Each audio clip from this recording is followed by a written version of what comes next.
بالکل صحیح کہا. رسول اللہ صلی اللہ علیہ وسلم کا منصب یا آپ صلی اللہ علیہ وسلم کی آمد کا بعثت صرف اور صرف تسبیح اٹھا کر کے اندر یہ چیزیں بھی ہیں، نماز، روزہ، زکوٰۃ، حج، ذکر، اور ان کی غیر معمولی اہمیت یقیناً اپنی جگہ مسلم ہے، لیکن وہ اس نظام کا ایک جز ہیں، نظام کا ایک حصہ ہیں.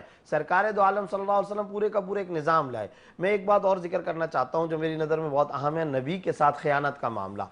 نبی کے ساتھ خیانت کی جو سب سے بڑی مثال ہو سکتی ہے وہ ہے نبی کے درجے، نبی کے منصب، نبی کے عہدے اور نبی کے مرتبہ پر ڈاکہ مارنے کی کوشش، اور اس ڈاکے کی کوشش کو صحیح تسلیم کر لینا.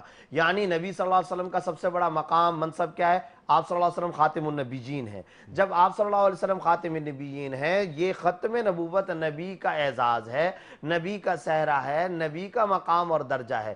اب کوئی ذلی نہیں ہوتا، کوئی بروزی نبی نہیں ہوتا، کوئی الہامی نہیں ہوتا ہے، صاف واضح دو ٹوک باتیں، کوئی حلولی نبی نہیں ہوتا ہے. نبوت، نفس نبوت ختم ہو گئی ہے محمد رسول اللہ صلی اللہ علیہ وسلم پر. قرآن کریم کی سینکڑوں آیات اور احادیث طیبہ، صحیح احادیث طیبہ واضح طور پہ پکار کر کے یہ عقیدہ ہم کو دے رہی ہیں. اس لیے سب سے پہلی جو خیانت رسول کے ساتھ ہو سکتی ہے وہ یہ کہ آپ نبی کو خاتم النبیین نہ مانیں، ان کی ختم نبوت کے اندر تعویلیں، ہیلے کرنے کی کوشش کریں. یہ گنبد خضرا کے ساتھ میں سمجھتا ہوں سب سے بڑی بے وفائی ہے.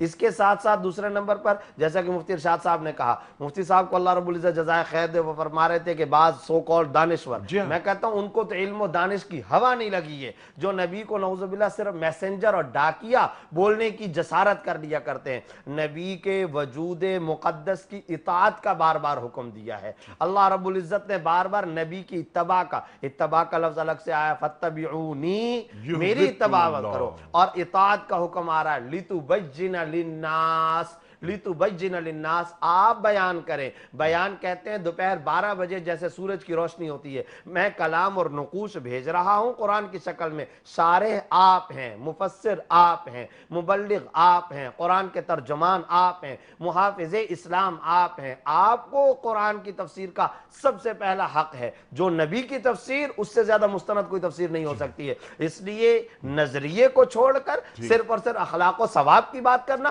اچھا پھر ہمارے یہ سیکولر دوست کیا بولتے ہیں؟ جی قرآن اور حدیث یہ تو اخلاقیات کی تعلیم ہے. یہ آیت کیا بول رہی ہے؟ یہ اخلاقیات کی بات ہے، یہاں فیصلوں کی بات ہو رہی ہے. ان تحکموا بالعدل، فیصلوں کی بات ہو رہی ہے. وہ کہتے ہیں جی فیصلے تو ہم دوسروں کے نظاموں کے تحت کریں گے، یہاں صرف اور صرف اخلاق ہے، یہاں پڑوسی کے حقوق ہے، کھانا کھلا دو، غریبوں کو صدقہ کر دو. اگر یہ بات ہے تو قرآن کریم پڑوس کے نظام کو کیوں بیان کرتا ہے؟ قرآن کریم حکومت کے نظام کو کیوں بیان کرتا ہے؟ فیصلوں کو کیوں بیان کرتا ہے؟ عدالت کے کٹہروں کو کیوں بیان کرتا ہے؟ منڈیوں کو، کچہریوں کو، ایوانوں کو قرآن بیان کرتا ہے، انڈر ڈیبیٹ لاتا ہے. نبی صلی اللہ علیہ وسلم کے یہ شارع قرآن ہونے کی حیثیت کو نہ ماننا، یہ نبی کے ساتھ سب سے بڑی خیانت ہے. وہ منکرین حدیث کی شکل کے اندر ہو، وہ کسی بھی شکل کے اندر ہو، وہ نبی کے خائن ہیں، اور قرآن کے الفاظ، نبی کے الفاظ میں اللہ کے ملعون بندے. سبحان اللہ، سبحان اللہ.